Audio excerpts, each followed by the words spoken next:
is the plaintiff Geraldine Fries. She says she was stopped at a yield sign, and the defendant hit her, causing damage to her 2008 Dodge Cavalier. The guy gave her all his information, said he was sorry, and now won't pay because he thinks the bill's too high. Too high? Come on, he did the damage, and now he has to pay the price no matter what it is. She's suing for $479.95, the amount she's owed.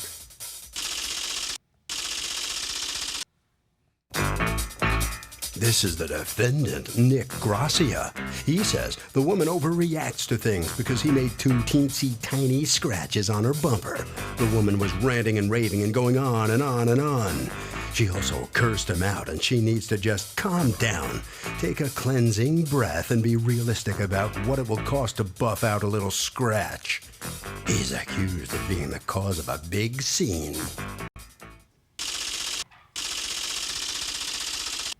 Okay, Geraldine, thanks. Fries, you are suing Nick Gracia Yeah. for $479.95 in the cost of repairing your car and a car rental while you're out the car because, according to you, he damaged your car. What happened?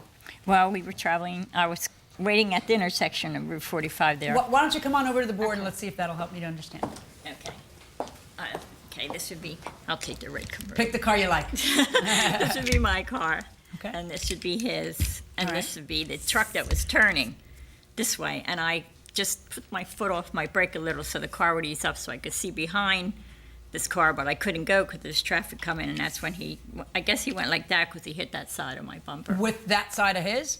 I think so. I really didn't look at his car. I was just really upset that he hit my car. What do you think he was trying to go around But you? the damage is here. No, I think he tried to avoid hitting me by swerving, and then So what had happened? You had started to pull out and then you stopped? I didn't really start to pull. I just took my foot off my brakes to the car. So your car went forward and then it Forward. stopped going forward? Then I stopped, yeah. And then he was not traveling at a safe enough distance not to hit you because he thought you were going, so he was Right, going he after thought you. I was going, yes. Is that how it happened? No. Okay, go ahead and come on back to the lectern. You go ahead. Okay. She was actually, there was traffic coming this way. She started to pull out and turn. I guess she saw this car and thought that he was going straight. She hit her brakes, I hit my brakes, and that's where the Okay, damage that's why it ensued. hit in the way that it hit. Yes. Okay, now that's fine, but that still puts you at fault for the accident. Right, but... Okay, go ahead and go back to the lectern. All right. Well, now that that's out of the way, because at the end of the day, the person who's traveling behind is supposed to be traveling at a safe enough distance where you can stop if they stop. Which I totally understand. Okay, so it is your fault. Now, what's the problem? She's apparently brought you some at the scene. By the way, did the police come out? No? No, we didn't call the police. Why not? Well, the truth of the matter was, I knew it was less than my deductible, and we wouldn't be using an insurance company. And he kept saying, "Don't worry about it. I'll pay for it. I'll pay for it." And I, being a fool, And I what? guess. He had that face, that trustworthy I tell you the face. truth, I never even looked at his face. I was just So really what? So upset you just. that he hit my So car. what? Here, I'm just curious because I want. I was just born He a just skeptic. said it so many times, you know. But see me. I don't trust my friend who says they're going to pay me back. I But know. you trust a complete stranger to say they're going to pay you back? Well, he seemed like a nice guy. He's such a nice boy. Yeah. Like, seriously, come on. Well, apparently that didn't go so well, right? No, Mister, no, I'm sorry.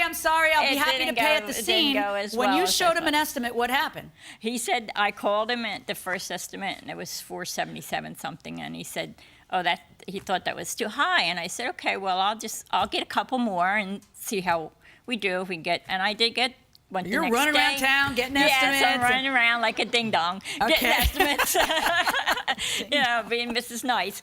And the next estimate was even higher, 631. Okay. And then I went to Mako. I said, they sound like they'd be cheap. And I went there, and they said 359. And then when you showed him the cheap one, he was so happy and he paid it, right? No, he said Well, what that, happened? He looked so trustworthy. He said that he called around, and he called around, and they Yeah, said you know they how could- people are always given estimates because of phone call? Yeah. Why won't you pay the lady? Because as soon as the accident happened, she came out, she was very upset. I was like, yeah, I'll pay for it. And she said to me, it'll be between $60 and $80 to buff it out. Oh, and I said, no problem, I could How do easily you know pay what that. it's going to be? You don't Exactly, pay I or not don't. pay based on what somebody thinks it's going to Right. be. You pay or don't pay based on whether the accident's your fault. And that's what I didn't know. And she said okay, but between wait. $60 and We know the $80. accident's your fault.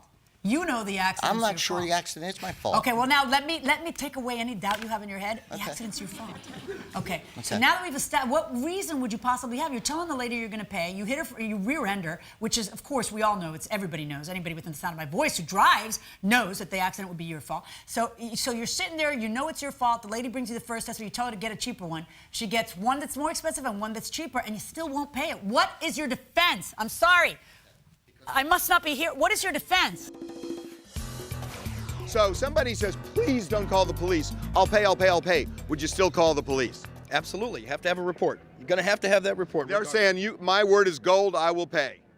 I'm going to disagree because I don't like insurance, so I will deal with the person directly. What if they stiff you? Well, I have to trust the person. Oh, okay. Naive, maybe? What do you think? Never trust a stranger. I don't know.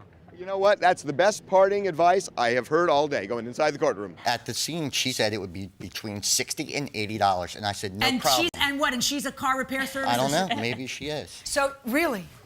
Hold on. No. Do not take my phone away from me. Okay. I don't know how much she knows about cars. She may have somebody in the family that paints cars. I don't know. Do you have an estimate for $60 to $80? No. Then I guess it's not between $60 and $80.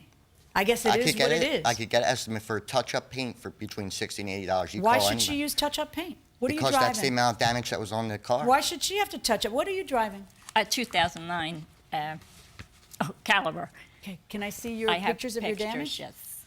Thank you. And I have the estimates also if you wanted to see them. Yes, indeed.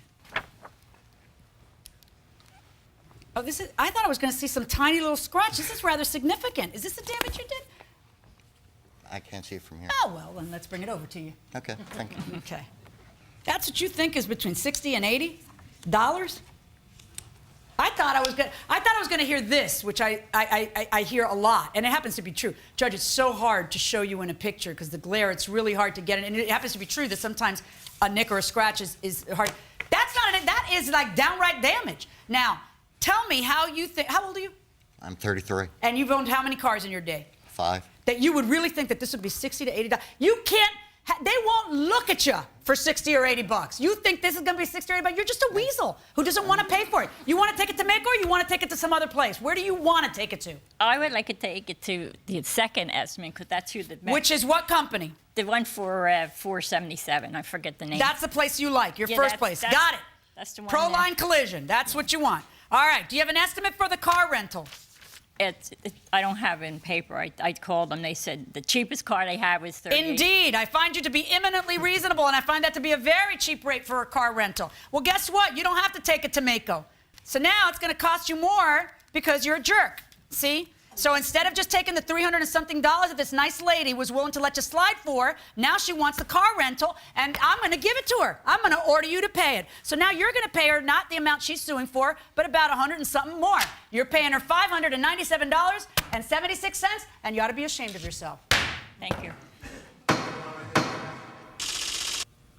Well, that didn't go too well for the defendant. Come on in here. You'll be paying. Yeah.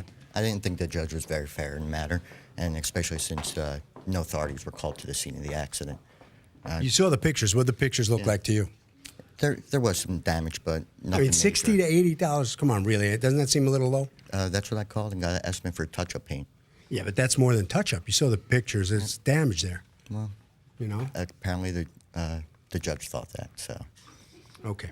All right. You just head right down this way, and let's see what the plaintiff has to say about winning this case. Congratulations. Thank you. What's your feeling coming out now? I'm very happy. I'm very happy with it. I just got to learn not to be so trusting and go through my insurance company or our insurance company and not be so trusting. But it's hard to do. I'm a very trusting person. But you're pretty tough in court. Well, I had to be prepared. I wanted to get my car fixed. I wanted to be pretty again. It's not pretty anymore. All right, Harvey. So when you bring up the rear end, a rear end collision, you are almost always at fault. The only time you're going to be able to win is if you can prove that the other person swerved into your lane and then maybe stopped or even backed up, and good luck proving that.